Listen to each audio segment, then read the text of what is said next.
Animal, Gerald Jerry Walter McFadden. He was born on March 21, 1948 in Haskell County, Texas. McFadden, who failed to get beyond the 7th grade, and dropped out of school, and started doing odd jobs, before he started his crime spree. Gerald Jerry Walter McFadden named himself the Animal for best reasons known to him. McFadden, who called himself Animal, had a history of violent crime. In 1973, he was convicted of rape and sentenced to 15 years in prison. He served 6.5 years of that sentence.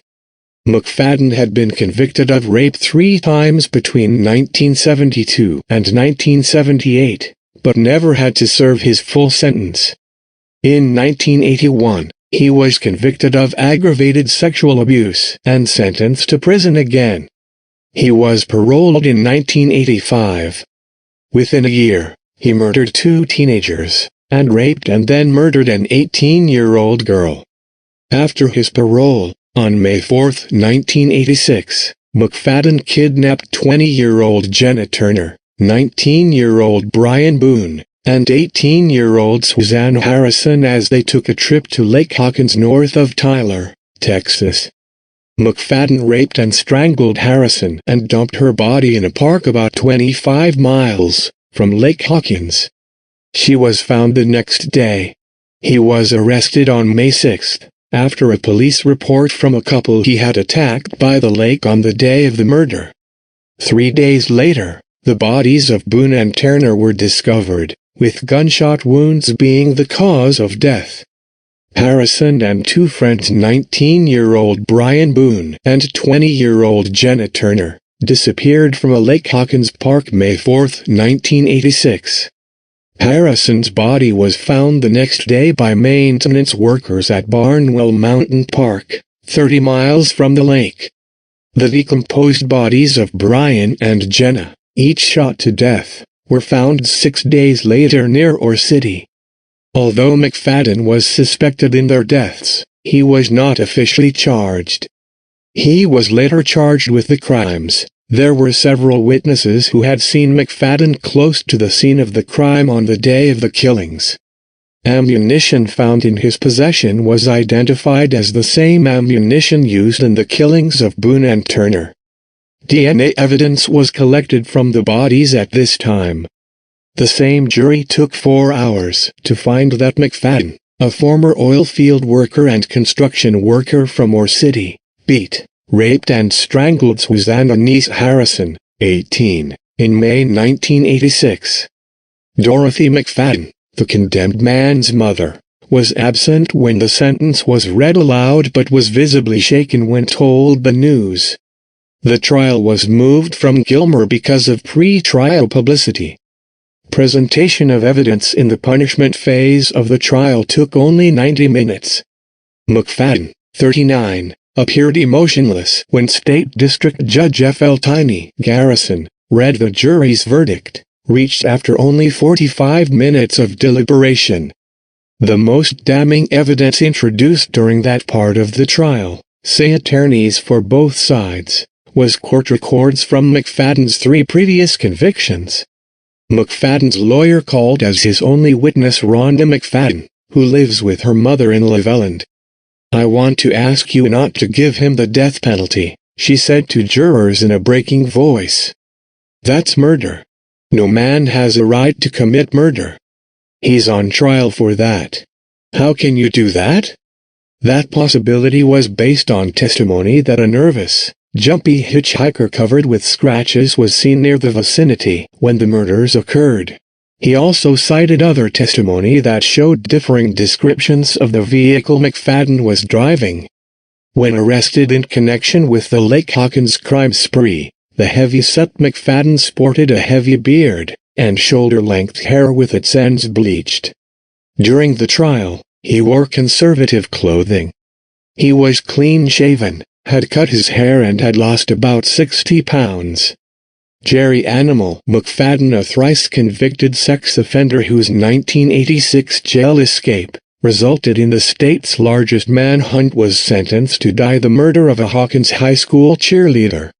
On July 9, 1986, he overcame Kenneth Mayfield, a jailer, and escaped from the prison in Upshur County with Rosalie Williams, another guard, as a hostage. Mr. McFadden was being taken to the lobby of the jail in the evening to make a telephone call, when he attacked a guard, took his gun and forced another deputy into a cell, then forced Mrs. Williams to drive away with him in her car. McFadden made national headlines when he escaped for 3 days from the Upshur County Jail, taking a woman jailer hostage. She escaped unharmed the day after her abduction, and McFadden surrendered when authorities surrounded the vacant house where he was holed up in nearby Big Sandy. He was arrested 2 days later after the biggest fugitive hunt in Texas state history. In August 1986, he was sentenced to life imprisonment for the escape. In July 1987, McFadden was sentenced to death for the murder of 18-year-old Suzanne Harrison, 20-year-old Jenna Turner, and 19-year-old Brian Boone. The Texas Appeals Court affirmed the conviction and sentence in November 1993. Jerry McFadden appeals the district court's denial of his petition for federal habeas. McFadden attacks his conviction of capital murder and sentence of death by a Texas jury, contending that the state trial judge applied an incorrect constitutional standard in excluding 2 prospective jurors in the course of jury selection without insisting on a focus upon the jurors' ability to answer the sentencing questions. On July 14, 1987, a jury in Bell County, Texas, convicted McFadden of murdering Suzanne Harrison in the course of an aggravated sexual assault. On affirmative answers to the requisite questions asked the jury in the sentencing phase, the state district judge sentenced McFadden to death. The Texas Court of Criminal Appeals affirmed the conviction and sentence in an unpublished opinion on May 26, 1993, and denied rehearing on November 3, 1993.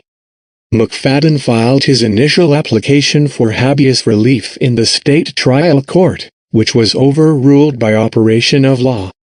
The Texas Court of Criminal Appeals denied relief on January 22, 1997, and a week later McFadden filed a second application for habeas relief, which the Texas Appellate Court dismissed for abuse of the writ on March 12, 1997.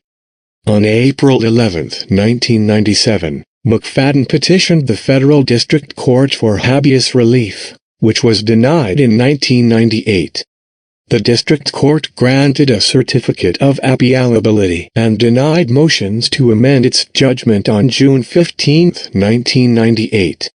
In his last appeals, McFadden, 51, contended prospective jurors improperly were dismissed from consideration for his trial panel because they opposed the death penalty.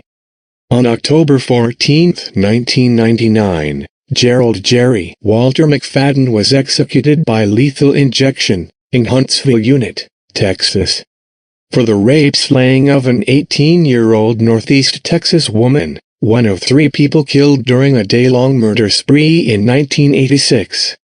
McFadden, who nicknamed himself Animal, made no final statement. He was pronounced dead at 6:16 p.m., 8 minutes after the flow of lethal drugs began. One of needles in McFadden's right arm was placed just above a large tattoo of satanic face. McFadden, whose upper body prominently featured tattoos of winged creatures and ghoulish figures. Immediately after McFadden stopped breathing, Harrison said, "It's done. I'm ready to go home." McFadden becomes the 27th condemned inmate to be put to death in Texas that year, and the 191st overall since the state resumed capital punishment on December 7, 1982. Thank you for watching Death Row.